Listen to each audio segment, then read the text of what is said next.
নমস্কার বন্ধুরা, ঘরে যদি আপনাদের আতপ চাল কিংবা আতপ চালের গুঁড়ো নাও থাকে তবু কিন্তু আপনারা শুধুমাত্র সুজি দিয়ে এই ভাপা পিঠা বানিয়ে খেতে পারেন। খেতে কিন্তু ভীষণ ভালো হয়, আবার বাচ্চা থেকে বড় সবাই পছন্দ করবে। তো নমস্কার, আমার এই ছোট্ট চ্যানেলে আপনাদের সবাইকে স্বাগতম। আমার আজকের রেসিপি সুজির ভাপা পিঠা। তো সুজির ভাপা পিঠা বানানোর জন্য নিয়ে নিচ্ছি 1 প্যাকেট সুজি। সুজিটা আমি একটা বাটির মধ্যে ঢেলে নিলাম। আমি এখানে 1 প্যাকেট সুজি নিয়েছি, আপনারা চাইলে কিন্তু কম বা বেশি করেও নিতে পারেন। এখন এই সুজি একটা মিক্সিং জারে দিয়ে দিতে হবে। তারপর এর মধ্যে দিয়ে দিচ্ছি স্বাদ অনুযায়ী নুন আর 2 চামচ চিনি। এবারে মিক্সিতে ঘুরিয়ে একটু গুঁড়ো করে নিতে হবে। অবশ্যই কিন্তু বন্ধুরা এই সুজিটা একটুখানি গুঁড়ো করে নিতেই হবে। এখন এই সুজি আমি অন্য একটা বাটিতে ঢেলে নিচ্ছি। তারপর এর মধ্যে হালকা কুসুম গরম জল দিয়ে খুব সুন্দর একটা ব্যাটার তৈরি করে নিতে হবে। তবে বন্ধুরা এই ব্যাটারটা কিন্তু খুব একটা পাতলা হবে না, একটুখানি ঘন করেই করতে হবে। তার জন্যই কিন্তু আপনারা যখন দুধটা দেবেন একবারে কিন্তু বেশি দুধ দেবেন না, অল্প অল্প করে দুধ দেবেন আর এই ব্যাটারটা তৈরি করে নেবেন। আর আমার এই ছোট্ট চ্যানেলটি যারা সাবস্ক্রাইব করেছেন তাদেরকে অনেক ধন্যবাদ, আর যারা সাবস্ক্রাইব করেননি তাদেরকে সাবস্ক্রাইব করে নেওয়ার অনুরোধ রইল।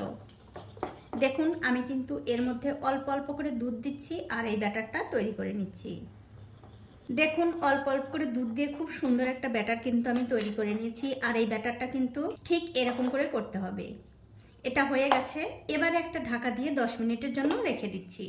আর এই 10 মিনিটের মধ্যে ভাপা পিঠা বানানোর জন্য ভাপা পিঠার যে পুর থাকে নারকেলের, সেই পুরটা আমি বানিয়ে নিচ্ছি। দেখতে পাচ্ছেন একটা প্লেটের মধ্যে এখানে একটুখানি নারকেল কোড়া নিয়েছি। এখন এর মধ্যে দিয়ে দিচ্ছি খেজুরের পাটালি গুড়, আপনারা চাইলে কিন্তু চিনিও দিতে পারেন। এবারে এই গুড় আর নারকেলটা হাত দিয়ে খুব ভালো করে একটু মিশিয়ে নিতে হবে। যে সকল বন্ধুরা আমার এই রেসিপিটা ফেসবুক থেকে দেখছেন তাদের কাছে আমার একটাই অনুরোধ, অবশ্যই আমার এই পেজটিকে ফলো করে দেবেন, তাহলে আমি যখনই নতুন কোনো ভিডিও নিয়ে আসব সবার আগেই কিন্তু আপনিই দেখতে পাবেন। আর বন্ধুরা আপনাদের একটা শেয়ার লাইক আমাকে অনেক উৎসাহিত করে ভিডিও বানানোর জন্য। তার জন্য যদি আপনারা পারেন বেশি বেশি করে একটু শেয়ার করবেন, তাহলে কি হবে, যে সকল বন্ধুরা এই পিঠাগুলো বানাতে পারে না তারাও কিন্তু শিখতে পারবে।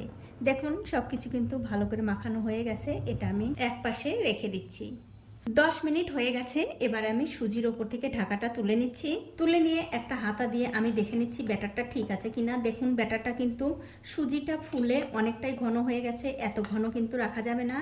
তার জন্য আমি এর মধ্যে আবারও অল্প অল্প করে দুধ দিয়ে খুব সুন্দর করে এই ব্যাটারটা বানিয়ে নেব। আর বন্ধুরা সুজিটা আমি 10 মিনিট ভিজিয়ে রেখেছিলাম, আপনাদের হাতে যদি সময় থাকে তাহলে 15 থেকে 20 মিনিটও ভিজিয়ে রাখতে পারেন।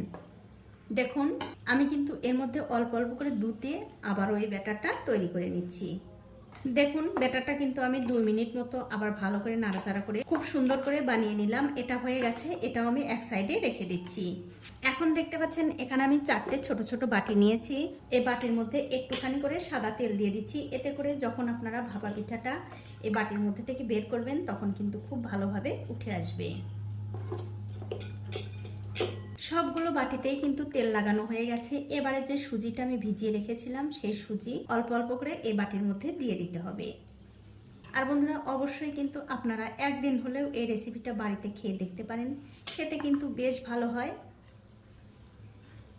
আর বানিয়ে খেয়ে অবশ্যই কিন্তু আমাকে কমেন্ট করে জানাতে ভুলবেন না আপনাদের কেমন লাগলো।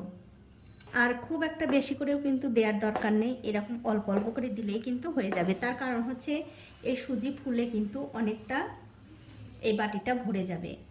এখন আমি যে নারকেল আর গুড়টা মাখিয়ে রেখেছিলাম সেই নারকেলের আর গুড়ের মিশ্রণটা দিয়ে দিচ্ছি।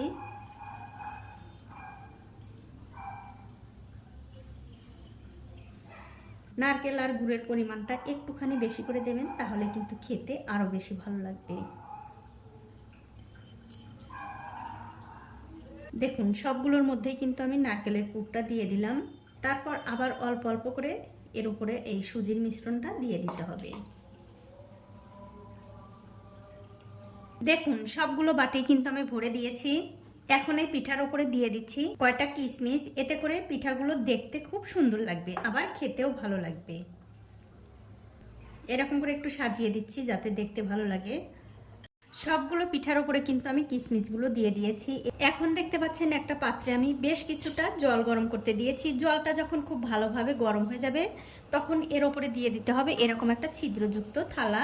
তারপর যে পিঠার বাটিগুলো আমি রেডি করে রেখেছিলাম সেটা একটা একটা করে দিয়ে দিচ্ছি।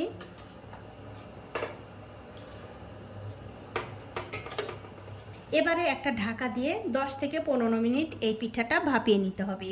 তবে অবশ্যই কিন্তু এখন গ্যাসের ফ্লেমটা মিডিয়াম টু হাই থাকবে।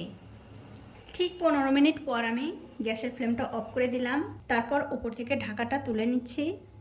আর দেখুন পিঠাগুলো কিন্তু বাটির মধ্যে ফুলে ফুলে কতটা ভরে গেছে। এবার আমি একটা কাঠি এই পিঠার মধ্যে দিয়ে দেখছি যে পিঠাটা ঠিকঠাক সেদ্ধ হয়েছে কিনা। দেখুন কাঠিটা কিন্তু পরিষ্কার বেরিয়েছে, তার মানে এই পিঠাটা ঠিকঠাক সেদ্ধ হয়ে গেছে। এখন এই বাটিগুলো তুলে একটুখানি ঠান্ডা করে এই পিঠাগুলো বাটি থেকে বের করে নিতে হবে।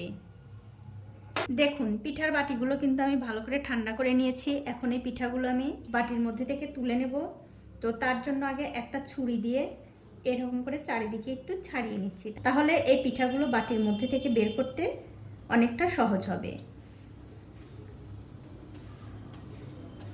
আর বন্ধুরা এই পিঠাগুলো কিন্তু অবশ্যই বাটির মধ্যে থেকে তোলার সময় একটুখানি ভালো করে ঠান্ডা করে নিয়ে তুলবেন। দেখুন এই পিঠাটা কিন্তু ছাড়ানো হয়ে গেছে। এবারে বাটি ধরে এরকম করে উল্টে দিলেই কিন্তু পিঠাটা খুব সহজেই বেরিয়ে আসবে। দেখুন কত সুন্দর পিঠা হয়েছে। এটা আমি রেখে দিচ্ছি। আর এই একই রকম করে কিন্তু আমি সবগুলো পিঠাই বের করে নেব। তো এই দেখুন বন্ধুরা এক এক করে কিন্তু আমি সবগুলো পিঠাই বাটি থেকে বের করে নিয়েছি। এবারে একটা পিঠা আপনাদের ভেঙেও দেখাচ্ছি কতটা সুন্দর হয়েছে। দেখুন একদম কিন্তু নরম তুলতুলে, খেতে কিন্তু দুর্দান্ত লাগে। তো বন্ধুরা আমার আজকের এই রেসিপিটা আপনাদের কাছে কেমন লেগেছে? যদি ভালো লেগেই থাকে অবশ্যই একটা লাইক, কমেন্ট আর শেয়ার করতে ভুলবেন না।